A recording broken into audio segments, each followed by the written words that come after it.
Welcome to the Teach, Lead, and Expire Father-Son podcast, where Jordan and his son dive into real talk about family, legacy, and the challenges shaping men's lives today. From personal reflections on the changing climate both in the world and in society, to candid father-son conversations, they explore how values, resilience, and intentional living can shape the future for generations to come.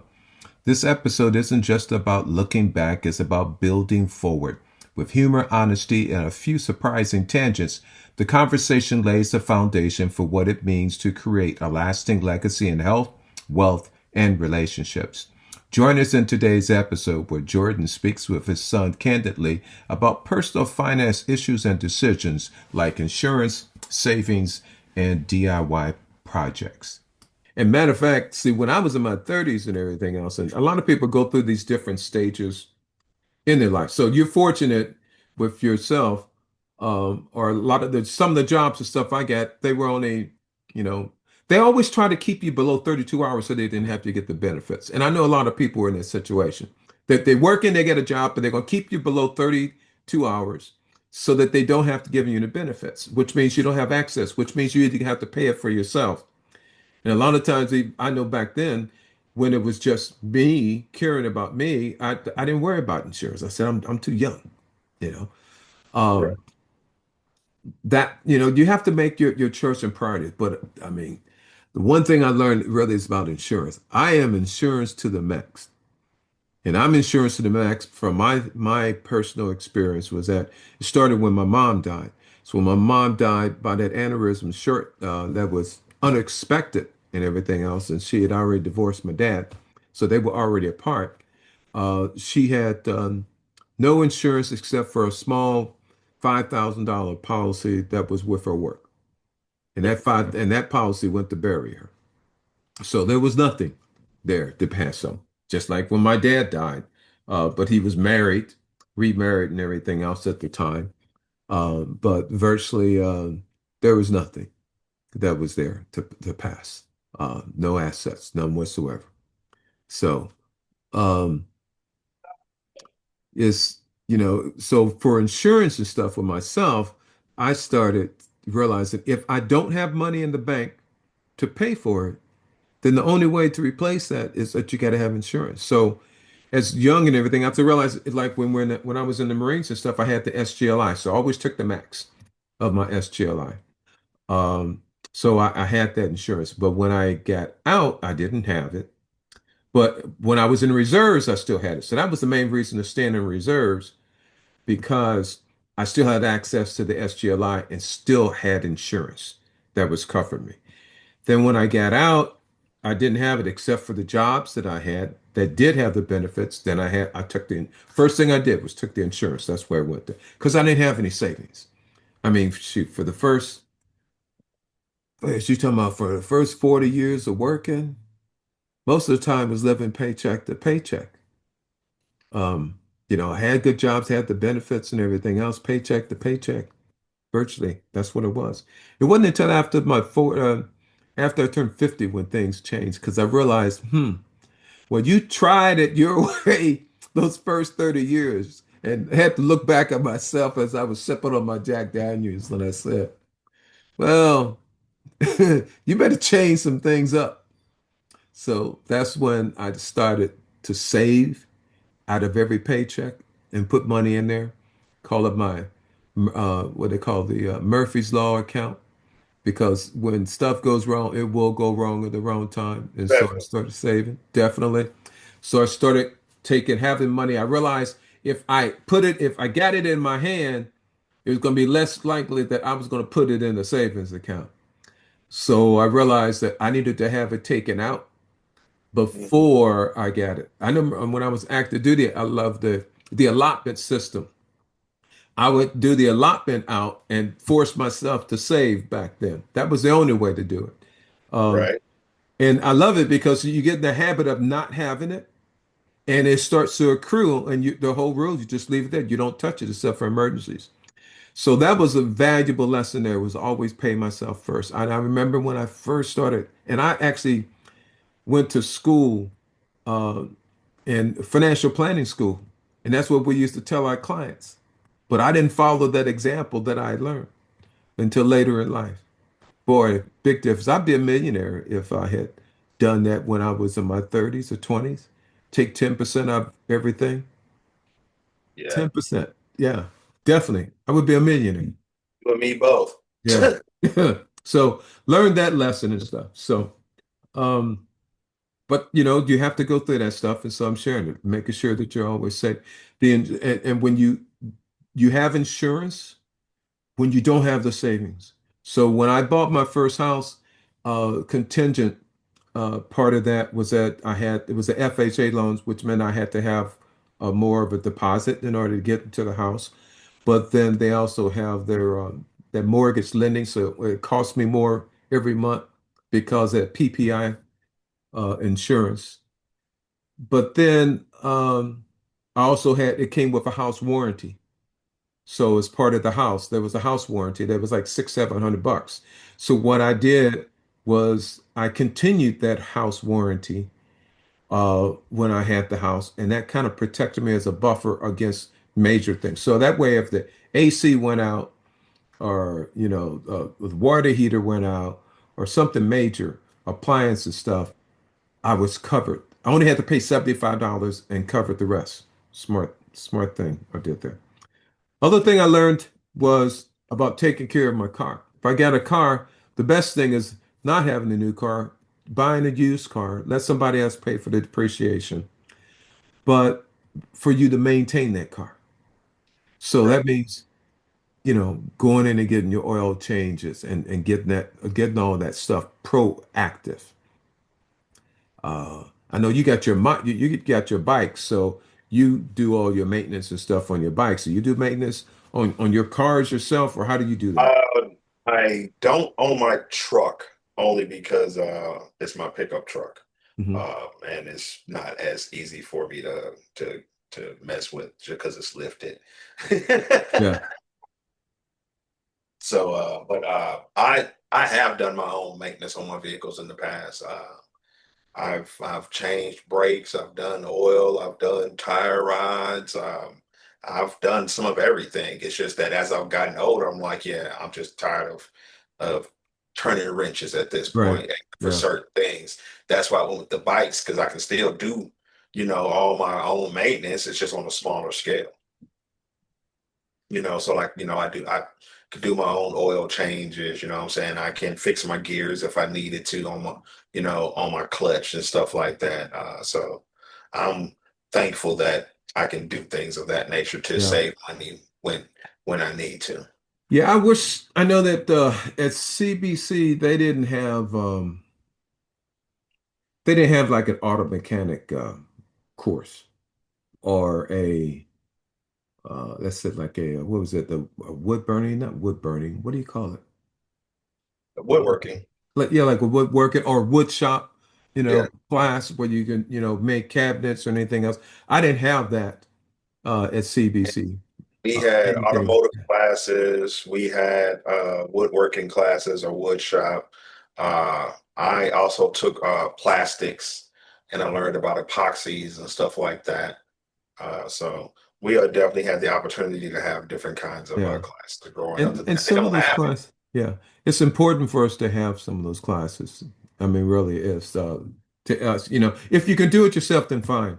Okay, that's something we can. Now, like for instance, like installing floors. I remember I mentioned that. So I've done that.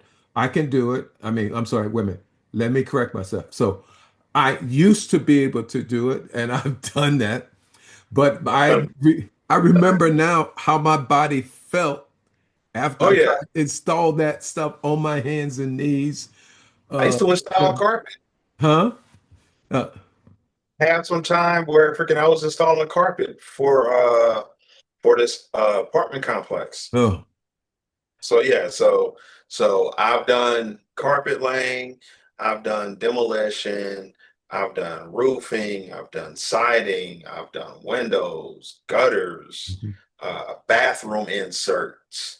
Um, I've done some of everything as like far as remodeling and stuff like that goes. What's the what's the worst job you ever had that you did because you needed the money, to put food on the table and stuff? I mean, what's the worst job that you actually hated, but you had no choice? Uh, it was when I couldn't find any regular work and I had to go to one of the temp agencies. And the reason why I'm saying that was my worst experience because it was one of those work today, get paid today kind of places.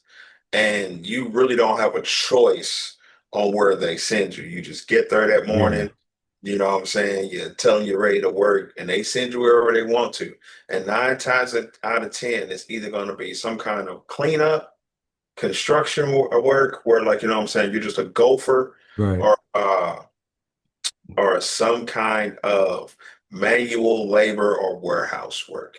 And how And did they pay you under the table, paid you cash? they would pay you cash lots of the time. Yeah, Right. sometimes they would, you know what I'm saying, actually, you know what I'm saying, have you tally your hours and then you get a, you know what I'm saying, check at the end of that day or like at the end of that week. It would just depend on which company it was.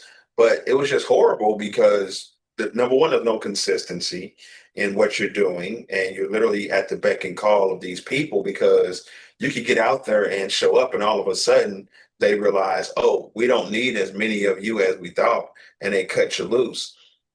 Right. Probably the worst one for me, just from the standpoint of where it was at, was they sent me and this one other young guy to go help with some cleanup at this golf course.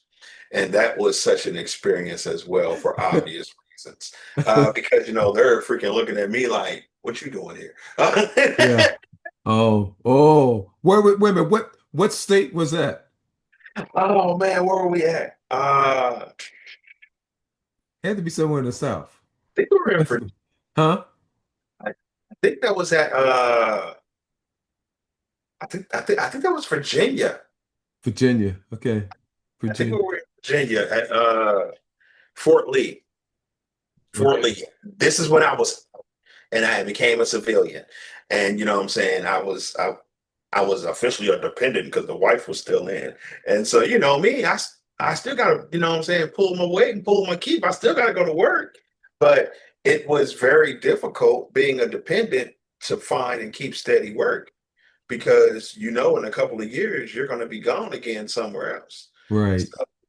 So that's what I was doing at the time. I was like, all right, well, I'll just go to the 10 places and at least it'll give me something to do because that way when, you know what I'm saying, she's at work and the kids are at, daycare, I'm not just at the house.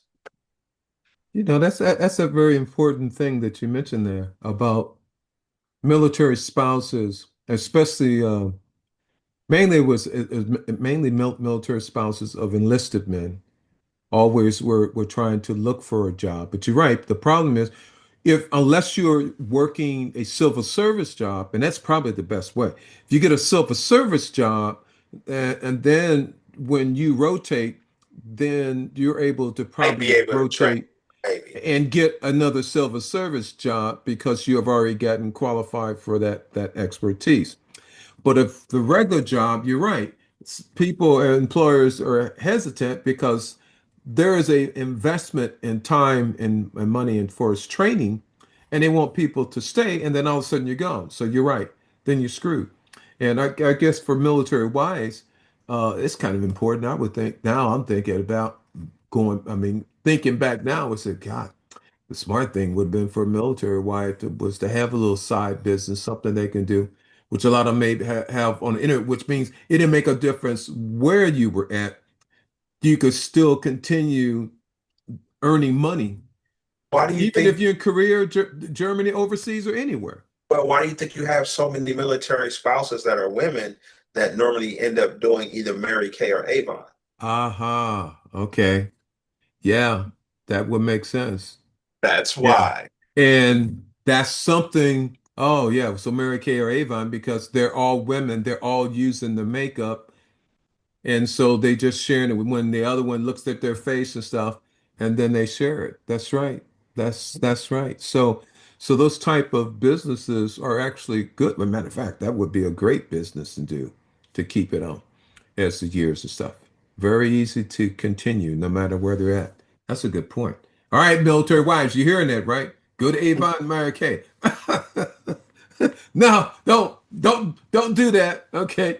If you like it, all right, then fine. Otherwise, We're you need just to come see saying me. we're just saying that's what they used to do back in the day for the most part. They did. It would be no different than, years and years before that. I guess it would have been what freaking Tupperware Yeah. or sense or Except when you're overseas, that's the only thing. So as long as you're in the United States, then you're okay.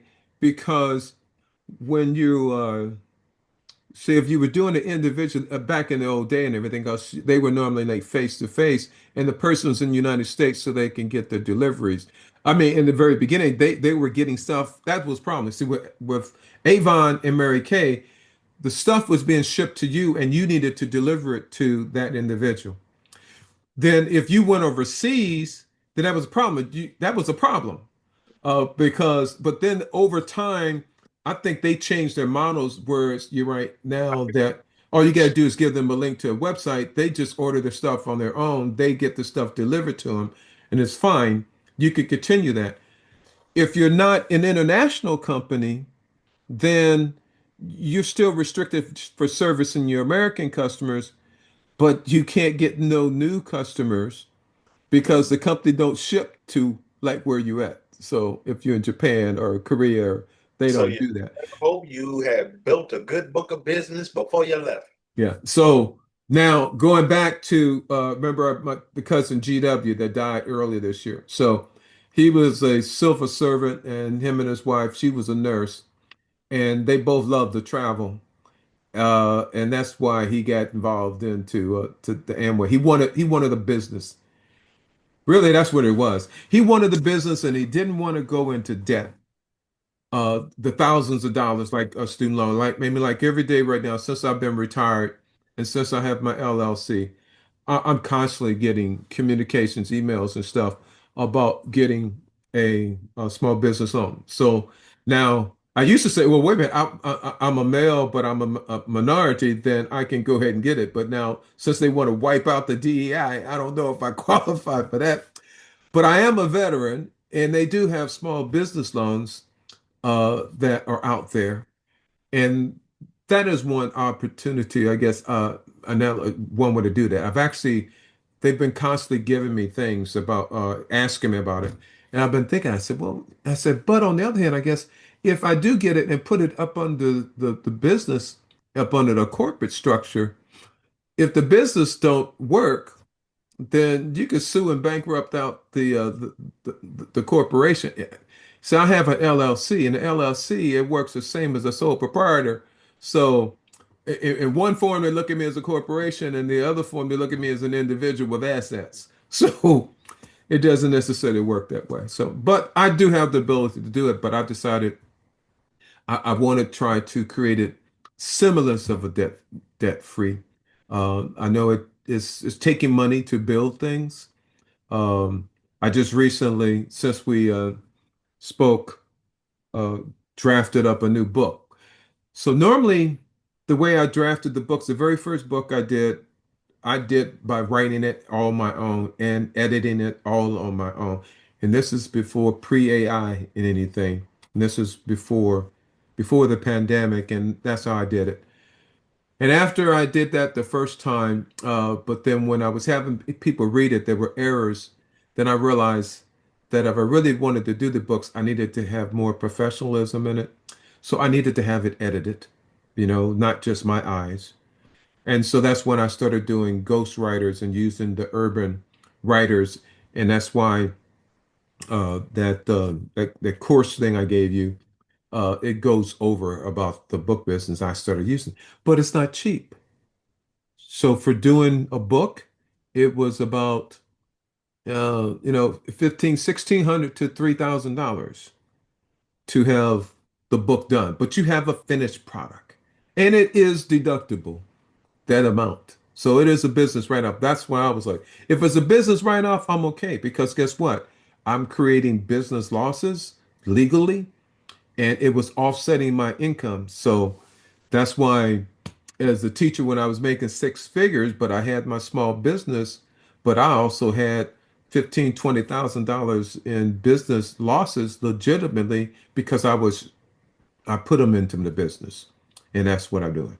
So that was good there. So I'm gonna give as we kind of close up on here today, I want to share one little short story with you, and it's about the student loan. So remember that post? I'm not sure if I told you about that. I had a post that I put up about student loans, and I Mhm. think I shared you those two, right? Okay. So that one post, I forget. I think that had something about like 30,000. I think it had like 30,000 when we were talking, and it just, yeah, because I just put it up like 3, 4 days, and it had 30,000. Whereas this morning it has 150,000. Nice. Okay, but here's the other thing. Normally when I have something that gets a lot of traction like that, I want to boost it. So I'll go ahead and boost it. Well, Facebook changed their guidelines and everything else. And so because it has that word loan, every time I was trying to boost it, it was rejecting my ads. So I Because couldn't boost it. you were trying to So sell something. yeah, well, it's not just that about selling things because that's what you get when you're doing the ads. It was because when it looked at it, it was like I was trying to sell a loan, but I wasn't selling a loan. I was just talking about the loan. And so the automatic system rejection would click on loan. And if you didn't hit the button that said financial product, it would automatically reject it. So I did it 3 or 4 times which I was trying to figure out, and then I realized there's the word loan in there. And so I just said, screw it. But in the meantime, guess what? It started having people were commenting, and so I was keeping up on the comment. Every time somebody comment, I would go in, read their comment, hit the like, go ahead and hit a short reply. And I started doing it constantly. And then I started getting more likes. There were likes because people were reading the comments and stuff because I was getting comments and the engagement was going on in there. And then people started saving and started sharing. Okay. They start saving and sharing it damn thing. So now it's at 150,000. Matter Nice. of fact, wait a minute. Let me get those numbers. Let's get those numbers to see what the power of when you really do get something that is viral. I don't know what you call what's the definition of viral? I You don't know, even know what I the don't know. count is even Yeah, more. I had some things that I boosted that on Mhm. my Teach Lead and Expire. It's had 5.3 million Yeah, views. that would definitely be considered But viral. yeah. And so, yeah, those, if you got a million, that's a viral post. So I've done that, but I actually boosted it. But it took on a life of its own and everything else. But then when you stopped it, it just stopped. Okay. And the main reason because it didn't have a whole bunch of engagement. Okay. So this post that I did that I could not use the ad to advertise now has the following things since we talked. It has had 5.8, it's had 5,800 likes. It now has 128 comments. So that's three more that was added since this morning. It has 487 shares, Nice. 178 reposting, and 331 saves. That's what makes a perpetual. So this is an organic post on student loans, and this one was the one about the veteran teacher. I mean, this veteran that got told about having loan forgiveness. Like I was told about loan forgiveness crap. Okay. So, but she had made her payments and it was 1 penny short because it set it up on automatic payment. And Okay. it get And stuck. it was It wasn't one, taking it all out. yeah, and it was taken out so she didn't have to worry about it. Here it is after 10 years, she goes and looks and wants to ask about loan forgiveness. And they say, oh, wait a minute. All your payments were 1 penny short. So each one of those payments didn't count. 9 years of payments did not count. You got to start over again. That's that post. That's what's going on. People are pissed. Pissed. One guy, my classic comment, the guy said, he said, He said, somebody would have been dead that day. Oh yeah. Most He said, so, uh, so now, but here's the other part. So I go to my loan, I go to pull up both, and on those one set of loans, it's in a good state that the amount of payment that I pay, more of it goes to principal. Two-thirds goes to principal, and one-third goes to interest. Okay. So I started looking more at the interest because this is how you pay your loan off faster. Mhm. You need to take the total amount that you owe. Give an example. Let's say that you owe 100,000 and you're at 6% interest. You take the 100,000 and you multiply it times the 6% interest. And I'm going to do it on my calculator real quick here. 100,000 and multiply it by 6%. And then I'm going to divide it by 365 days. That comes up to be $16.44 per day. Okay. So why that is important is because when I went to look at that, I noticed a couple of things. When I was looking at my payments, there were sometimes that because I, as a teacher and everything, even vet, all my VA stuff, it comes at the first of the month. Mhm. But there was sometimes I would pay it like if it was like September, I get my pay on September 28th. So I pay it on September 28th. Or other ones, I get it on the first, but it's on the weekend. You know, I don't get to it, so I don't set up everything until the third or maybe the fifth, maybe no longer the seventh. When I went to look at the account history and looked at the payment, I noticed that when I made my payment on the seventh, I paid more interest and less principal than I did on the first. And I started looking at why is that? Guess why? Because student loans have daily interest. If you want, so what they do is this. You take that calculation just like I get with $16.43. You multiply it by the days in a month. That tells you how much interest they want to collect. So what happens on day one, they want that, in this case, like $463 interest on that day. If they don't, you don't get it, and you pay it on the second, they're going to add on $16.43 to your interest. And then when you make your payment, it's going to go to the interest first, and then what's left over goes to principal. So rule, oh, okay. So I said, holy shit. So guess what? It makes a big difference about being lackadaisical as to when you're paying your student loan. You better pay that crap on the first. Now here's the kicker. You've heard, remember about that one, the lieutenant that was paying on having it automatically taken out, right? The ACH. Okay, automatic payment deduction. Oh my God, guess what? When I looked at, I switched to that over a year and a half ago. I went and looked at the payments that was on there. And I said, oh shit, guess what? One, because their automatic date that they're taking it out is the 11th of the month. The 11th, not the first. So guess what they were doing?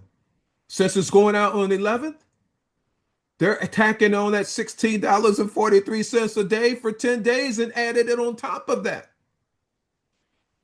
Now, if that wasn't bad enough, I went to the website, went on, checked it, went into a chat to ask about questions about this. And I said, I need to change because I went to the website. I was looking to the website so I can change the date. Guess what? I couldn't find it. So when I started going to the chat and asked them about it, then I get somebody on there and we're going back. And then you know what they tell me? They said, oh, we can't change that now. I said, what do you mean you can't change it? I said, if I do an automatic payment at a bank, I just go there and just change the damn date. He said, oh, no, you can't change it until the October payment is done.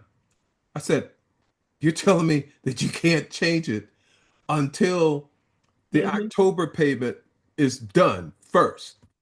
Yeah. Yeah. I said, well, wait a minute. So where can I change it on the website? Answer, you can't. I said, well, wait a minute. So you're telling me you can't change it until the 11th, and the only way for me to change it is that I got to get you on the phone. Yeah. Yeah.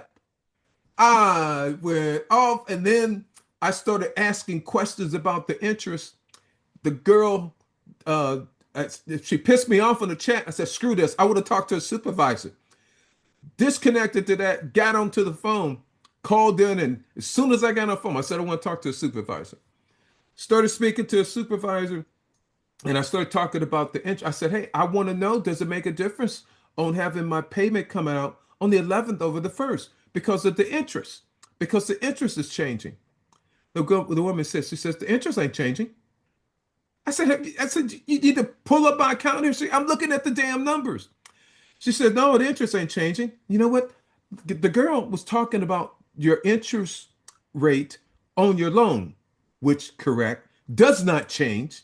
And it stays for it's flat, the same consistent on the year.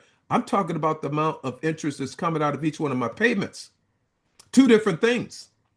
I said, are you doing this on purpose? I mean, or are you just that stupid that you don't know? I said, let me go ahead and rephrase this so you understand what I was under you're talking about. I said, we're talking about two different interests. This girl, I could tell by her voice, was a young African American woman. And she said, after I started talking about this interest, and I said, you know what? I'm a math professor. I know how to calculate interest. I know how to look at numbers. And she apologized. So she says, I'm just here working, doing the job, and only doing what they're telling me and following the script that is on the screen. And after listening to you and our conversation, I've learned more about interest and these loans than I ever had, even concerning my own. I said, with that, I said, you know, I said, young lady, I hope you learned something. I hope that the things I just told you, you pointed out, you'll be able to share out. But I said, you know what? After our conversation today, I have decided I'm taking on a new mission. And that new mission is that I'm going to tell as many people, and I'm going to sound the fucking alarm about the interest and how to pay off your loans. So the end result of the conversation is I went to my accounts and now I looked at both of them and I changed the payment date. I get rid of the automatic because here's the thing, the automatic payment, they entice you with it because they say, oh, we're going to reduce your rate by 0.25%. Oh, you're going to reduce my rate by 0.25%, but you're going to charge me $16.43 per day for 10 fucking days, which is $160.43. And that's 10 times more than the 0.25% interest. I wish I had a mic because it would have been time to drop the mic. Unbelievable. So I'm on a mission and I'm going to make some little excerpts of all this thing up in here. And I'm sure in the hell going to post them and I'm going to boost them because I figured out that key of how to get them around them on that other thing as well. So, Nice. all right. I am done talking. And you see, again, you got me worked up. How is your arm? How is your arm? What's going on? Getting better. I have occupational therapy here later this month. I have my next set of x-rays here coming up next week. I'm gonna check it out and make sure that everything is still going good. And yeah, So it's it time looks for like you rehab. get a lot more. You get a lot more movement than you had Oh the yeah. other time when they took it out. So it's getting a little bit better. I know it just takes time. Do you have something that you're like a hand exercise? Or you got one of those?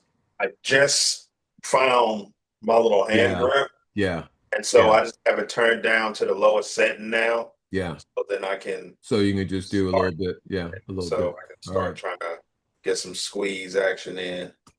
All right. Out outside of that, what I have been doing was when I would go to the restroom, I gotta wash my hands and stuff. So I would take and ball up, what I'm saying, paper towels, and I'll stick them in my hand and I'll try to squeeze the paper Yeah. towel, Wait a minute. just to You're right-handed? hmm Okay. Yeah. Yep. Okay. But I'm officially ambidextrous at this point Yeah. because like I've been doing so many things with my left hand, it actually feels weird to try to go back to my Go right back hand to for the certain right. things. Yeah, for sure. Yeah. And So what I did you just do felt like when you hit and slid on the bike? You put your arm down, didn't you? Hmm. Yeah, yeah. That's how I broke my arm. I remember that. I broke my arm. I can't remember how I broke my arm. I remember I did it, but I know it was because I did that.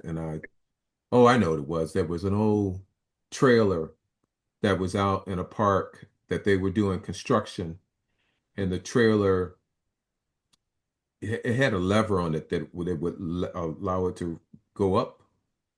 Okay, I didn't know that. One of the other kids and stuff that was there hit the damn lever, and the damn thing did that when I was on top, and we were going on top of it, jumping on top, going in, jumping off.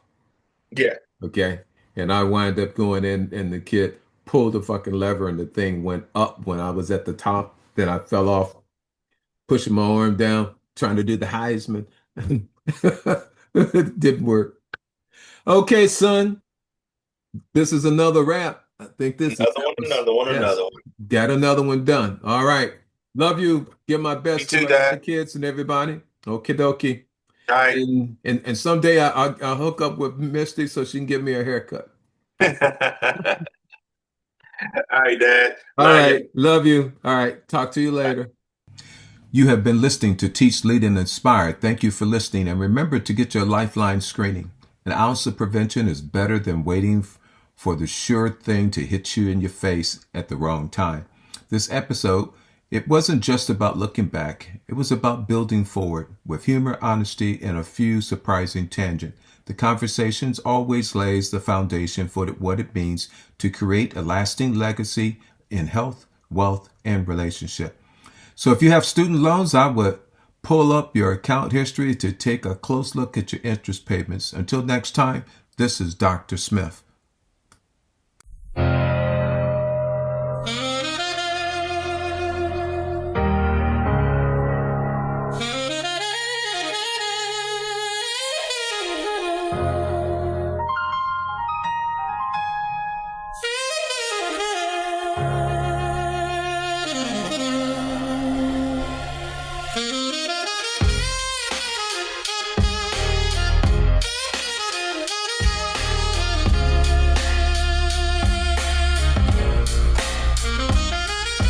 25 years chained to the loan. Principles climbing, eating marrow from bone. Deferred dreams stacked like bricks in a cell. Forbearance whispers, welcome to hell.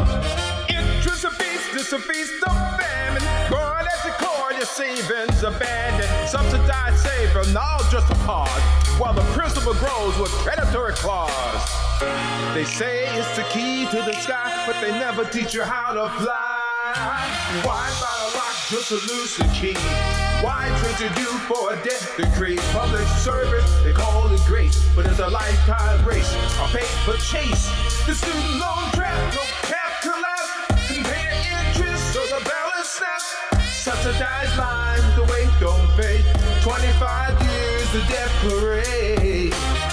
Golden chains in a velvet box. Promises wrapped in paradox. They say they'll dream, they paid a toll. A guilty cage to steal your soul. Facts of forms and a dotted line. They say it's yours, but it's never mine. Math they skip, but the bill's on time. The numbers climb, the mountains blind. They say it's the key to the sky, but they never teach you how to fly. Why buy the lock just to lose the key? Why trade you do for a debt decree? Public service, they call it great, but it's a lifetime race, a paper chase. The student loan trap, no cap collapse. Pay the interest on the balance snap. Subsidized line, the wait don't fade. 25 years, the debt parade. Promises made on silver tongues. Generations can't, they'll never run. Diplomas sprang, hanging like nooses. In this game, everyone's losing. 2 decades in, still deep in a hole. Throw freedom away to just another toll. Sweat and tears, can't see your youth. Sold the dream of scaring the truth. They say it's the key to the sky, but they never teach you how to fly. Why buy the lock just to lose the key? Why trade you for a debt decree? Public servant, they call it great, but it's a lifetime race, a paper chase. The student loan trap, no cap collapse. Pay interest on a balance snap. Subsidized lie, the wait don't fade. system grinds, they grind, they hum. A song of profit, we all succumb. But who's the one that holds the strings? And who's the one that truly sings? Why buy the lock just to lose the key? And why treat you for a debt decree? Public service, they call it grace, but it's a lifetime race, a paper chase. The student loan trap, no cap collapse, and pay the interest on the balance snap. Subsidized lie, the wait don't fade. 25 years, the death parade. Say more, they say, but where's the bread? We'll work for 3 goddamn jobs just to get ahead. The system designed to keep us in chains. Golden handcuffs disguise as gains.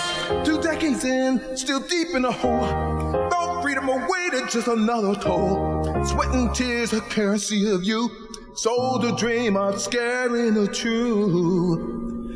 And they say it's the key to the sky, but they never teach you how to fly. Why buy the lock just to lose the key? Why treasure you for a debt decree? Public service, they call it great, but it's a lifetime race, a painful chase. The student loan trap, look out, collapse. Paying interest on the balance snap. Subsidized lie, the wait don't fade. 25 years, the death parade. Whoa!